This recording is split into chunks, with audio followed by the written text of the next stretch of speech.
What's up, shorties? Just got a haircut, so, peep the fresh fade.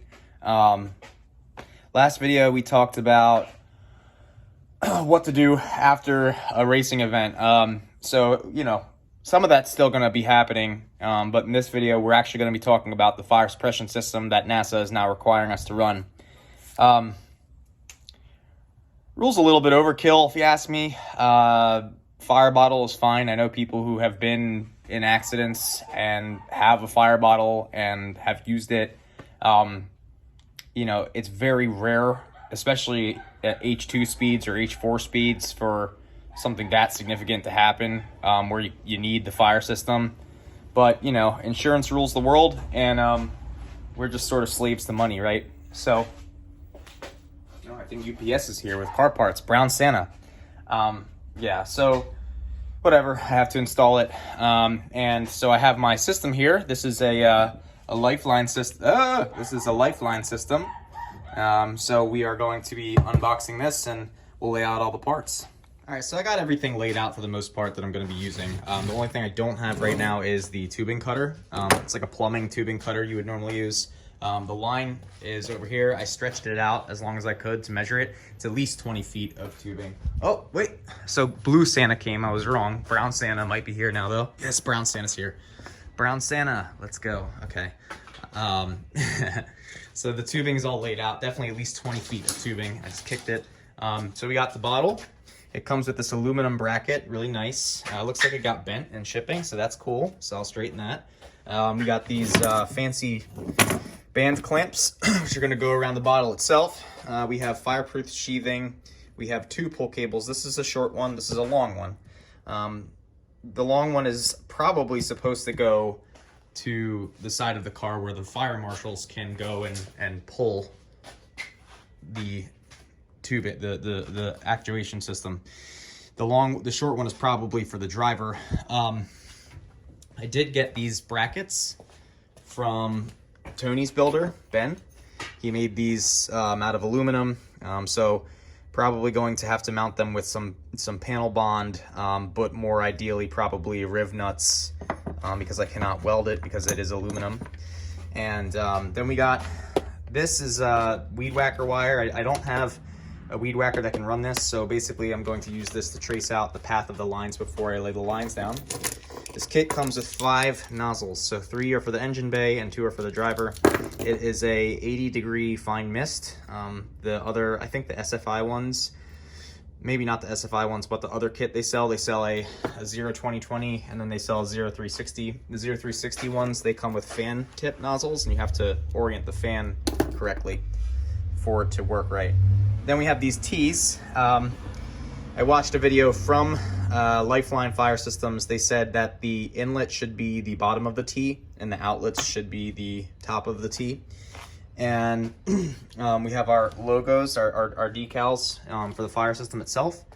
And then we have, so these are P-clamps, and I got these on Amazon a while ago. That's actually how I did all of the brake lines in my car. So this car has internal brake lines with a bias adjuster, and I mounted all the brake lines with P-clamps and riv nuts, and got grommets in there too. So admiring that work, and kind of like humble bragging right now, but it's all good. So similar concept. We're gonna take the fire bottle out, start by mounting the bottle. They do recommend some sort of vibration isolators on cars that vibrate a lot. So if I can find some rubber, I'll probably use it. Maybe I'll just use old radiator hoses, in true EJ2 track rat fashion, because I don't feel like going to Home Depot and buying it. But it should work fine. So yeah, we'll start with that. Anything I'm missing? So marker for marking things. These are the instructions. I did read these. Everyone on the internet says to mount these parallel with the car. And it's funny because this manual and also the FIA regulations say, no, they say mount it, transversely. So I don't know why everyone's doing it that way. Maybe I'm stupid, maybe they're stupid, maybe no one's stupid, maybe we're all just, great creatures of God on this earth. So, yeah, and then I did measure the top of this thread because I do need to drill out this part of the bracket. So you can see it's 327 thousandths of an inch. So we got to drill that out with a drill bit. And we're going to get started by making this straight again. make fire bottle mounts straight again. Haha, I'm Donald Trump. Anyway, yeah, we're gonna mount that, and yeah, cool. Also, Brown Santa did drop off a box. I managed to sell an old differential, so this is waiting for White Santa, and Brown Santa has brought the Pegasus box, and that has all of my boards. That has all my fire retardant underwear and stuff, so I'll show you guys that too. Oh no, wait, I was wrong. These are brake pads. These are brake pads, not, so the other fire retardant stuff is gonna come from Summit Racing, I believe. But I got socks and a balaclava, so these are brake pads. These are gonna come outside with us. So, sorry for the spoiler, guys. All right, so now we're playing dig through EJ Track Rats, EJ, whatever my name is, Dylan, whatever. Dig through his pile of crap to find the right bolts. So they recommend, I think, I don't even remember the numbers, but these Honda bolts will work. They're 10 millimeters, I think.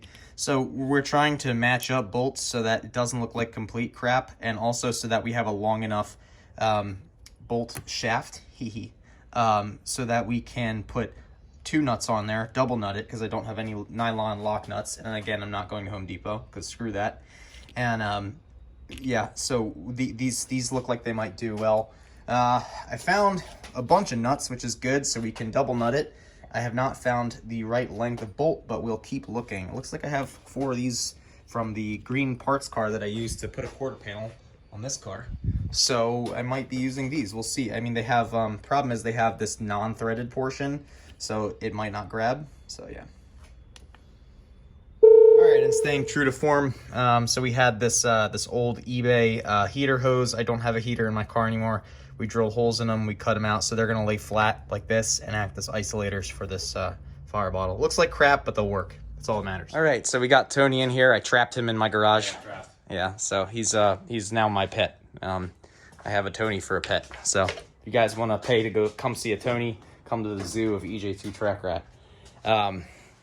You'll see a bird and a Tony. Anyway, the bottle's in now. It was kind of hard to get in just because it's, you know, you have to reach one hand over here and then the other under the car to basically get the nuts and the bolts on. But this is all double nutted now. Double nut. And it's isolated with the rubber from the radiator hose and double nutted, nice and sturdy in here. Probably move the floor before it moves the bottle, and you know, because it's old Honda. So right now we're about, the minimum bend radius is 1 inch, and this radius, you know, it would be about, you know, 4 inches here, 5 inches or 6 inches here. So we're good in terms of minimum radius. Tony did bring over a tubing cutter, so we'll be able to cut it. But first we're gonna get, I don't know if I'm going to do the pull cables first, or if I'm gonna do the cables, the lines for the extinguishing fluid, but we'll see. All right, guys, so Tony's about to leave, but he stopped by and gave me a bunch of help, so wanted to walk you guys around the car real quick. So what we did was we got these mounts installed. So these are the aluminum mounts I showed you guys. I actually had them backwards, so I thought I had to drill through them, but I don't. So this one here is for the pull. It's not fully bolted in yet, but you know, it will be. So we actually had to, you know, on Tony's car, he had enough room between here and the pillar so that he could actually get a riv nut tool in there and get the riv nut on. I had to weld riv nuts into there. So it is bolted on, which is really cool. You can see, if you look really hard, the bolt up there. So that's really good, but we could not use the riv nut tool, so it was welded on, and that's why there's paint on there, because I had to sand it so that I could weld it. Same thing on the other side, same sort of deal. So this one again is, you know, bolted on, but this one faces out. So so when the corner workers, when I catch on fire, God forbid, the corner workers can come pull from here. The bottle is all mounted up. And then I started laying down the weed whacker wire line to figure out where I want the mounting to be for the hose. And then Tony brought over this plumber's cutter that we can use now. So this is the correct tool to cut that. All the P-clamps are still out. I cleaned up a bunch of stuff. And then I have to repair this while it's out. So this is a fire extinguisher mount, and it broke. So they're supposed to have these little tabs here, but this one broke off. So what I'm gonna do is probably take this piece of oil pan, and I'm probably going to cut it and then I'm going to probably rivet it on this side and then make it stick up so that this can grab it, and then we have 2 working mounts again instead of just 1. One works, but it's a little sketchy. So, and then all the bolts are still in the car for that, but everything is coming along. It's coming along. Anything to say, Tony? Yeah, I adjusted all your shocks, so enjoy the Glen. Thanks. Yeah. You're welcome. My Godspeed Racing shocks. Godspeed Racing shocks. BC Racing coilovers. All right. Well, I think I'm going to end the video here, and it's probably been about 10 minutes, so appreciate you guys watching, and take it easy.